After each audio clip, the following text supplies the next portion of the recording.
Hello guys, সবাই কেমন আছো? আশা করি তোমরা সবাই অনেক ভালো আছো। আমার নতুন একটা ব্লগে তোমাদেরকে আবারও স্বাগত জানাই। দ্য বং রনি চ্যানেলে তোমাদেরকে আবারও স্বাগত জানাই। আজকে আমি চলে এসেছি তোমাদের কাছে সকাল সকাল আবার একটা নতুন মিনি ব্লগ নিয়ে।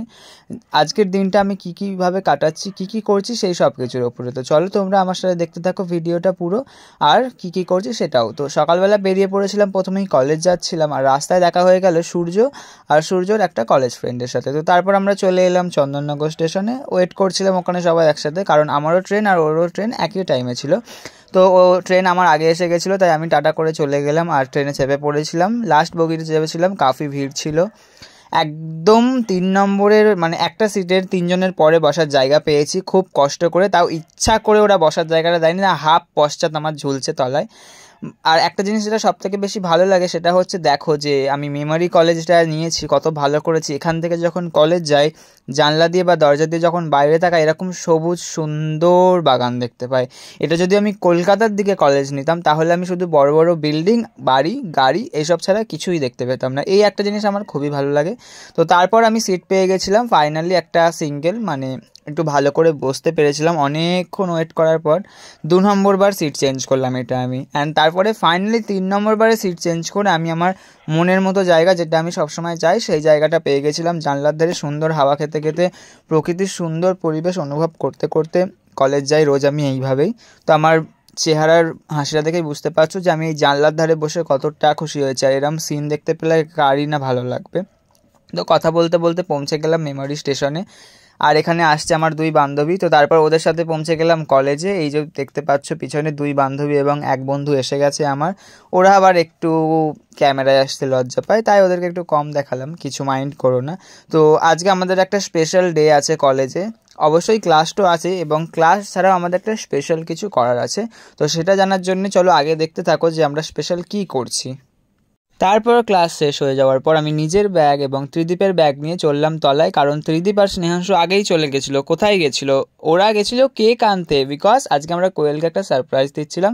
2 দিন আগে ওর বার্থডে ছিল, তখন আমাদের কলেজ ছুটি ছিল। তো যাই হোক, আমরা আজকে বার্থডে সারপ্রাইজটা প্ল্যান করেছিলাম সবাই মিলে, আর ওকে আমরা সারপ্রাইজটা দিয়ে দিলাম। ওকে দেখেই বুঝতে পারছো যে ও খুব খুশি হয়েছে। তো তারপর সবাই মিলে কেক কাটা, কেক খাওয়া হলো, বেশ মজা হলো। কলেজ লাইফে এটা আমাদের প্রথম কোনো বন্ধুর বার্থডে সেলিব্রেশন হলো, বেশ ভালো লাগলো। 4 বছর পর এগুলোই রয়ে যাবে স্মৃতি হয়ে, তখন এইগুলো দেখে শুধু মন খারাপ করা ছাড়া আর কোনোই কাজ থাকবে না। যেভাবে স্কুলের বন্ধুদের ফেলে এখন এগিয়ে কলেজে গেছি, কলেজের বন্ধু হয়েছে, এইভাবে একদিন কলেজের বন্ধুদের ফেলে আবার সামনের দিকে এগিয়ে যেতে হবে, এটাই নিয়ম। কেক কাটা হবে আর কেক মাখানো হবে না, এটা তো হতে পারে না, না? তাই এই মহৎ কাজটা স্নেহাংশু করে দিল, কোয়েলকে কেকটা মাখিয়ে। খুব সুন্দর লাগছিল কেকটা মেখে কোয়েলকে। তারপর রাস্তায় আমরা বেরিয়ে পড়লাম, স্টেশনে রওনা দিলাম, কারণ আমার ট্রেন ছিল আর ওদের টিউশন ছিল, মানে আমাদের কলেজের স্যারের কাছে ওদের টিউশন ছিল। তো বৃষ্টি পড়ছিল, বাট আমি কিন্তু নিজে ছাতা নিইনি। গাইস, এই যে আমি মন্ত্রী, আর এই সেনাপতি আমার মাথায় ছাতা ধরেছে,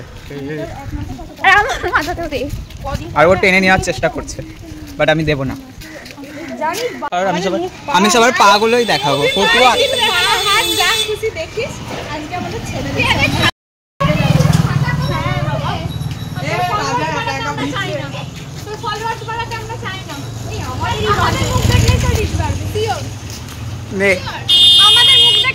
আমাকে বাদ দিয়ে দিলাম, তোদেরকেই দেখালাম। ঘুরে ঘুরে টাটা কর। হ্যাঁ, টাটা। একটাই ছেলে মাথায় দিয়েছে ছাতা, আর কেউ মাথায় দেয়নি মেয়েগুলো।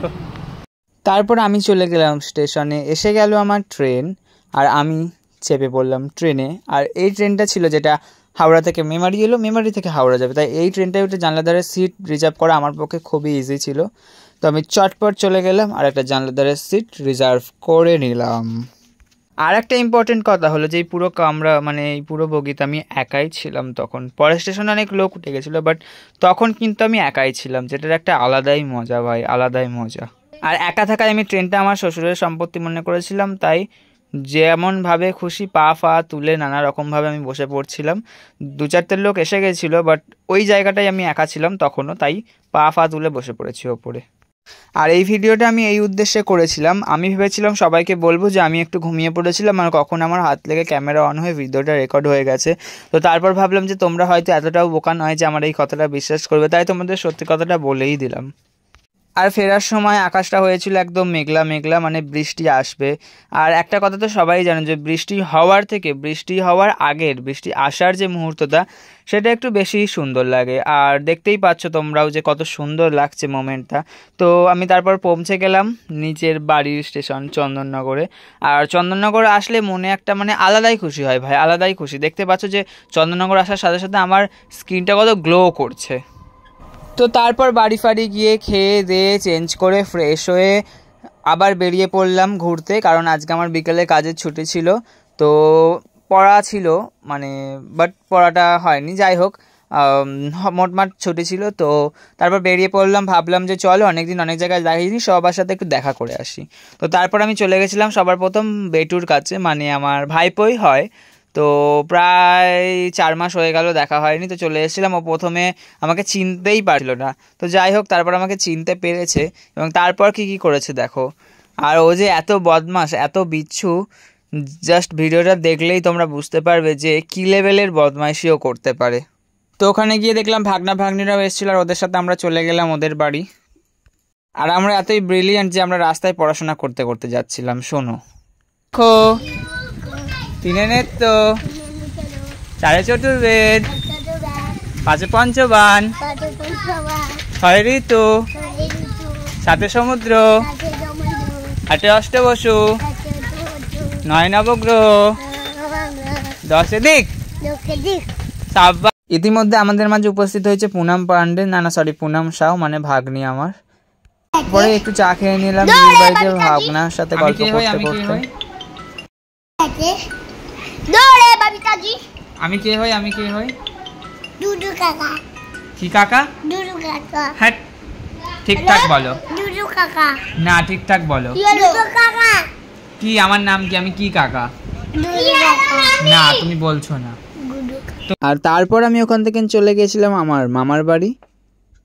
আর ওখানে হোম থিয়েটারে ভালো গান চলছিল, তাই আর কি একটু গানের জগতে ভেসে যাচ্ছিলাম আয়নার দিকে তাকিয়ে।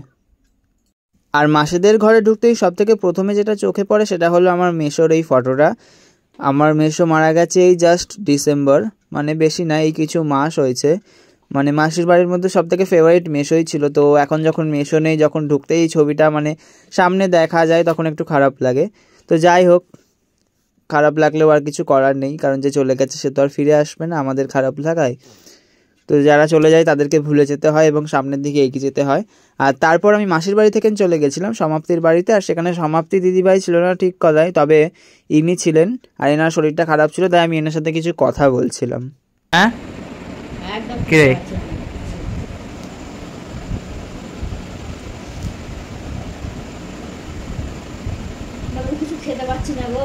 কি হয়েছে? কি হয়েছে বলবি তো? শরীর খারাপ? হ্যাঁ, করতে কি চাইতিস তুই? চোখটা কেরম চিপে চিপে, একবার করে চিপছে একবার করে ছাড়ছে।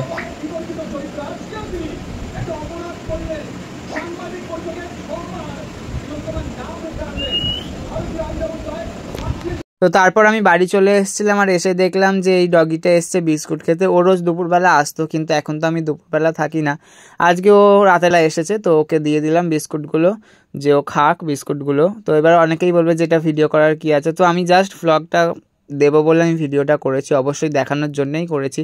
যদি আমার ভিডিওটা দেখে আরও কেউ ইন্সপায়ার হয়ে কুকুরকে বিস্কুট খাওয়ায় তো খাওয়া, খেতে অসুবিধাটা কোথায়? তো যাই হোক, একটা মানুষকে খাওয়ানো থেকে একটা কুকুরকে খাওয়ানো অনেক ভালো, কারণ ওরা কখনো বেইমানি করে না। আর মানুষ হলো বড় বেইমানি করে। তো দেখা হবে আবার নেক্সট ব্লগে। বাই, ভালো থেকো সবাই।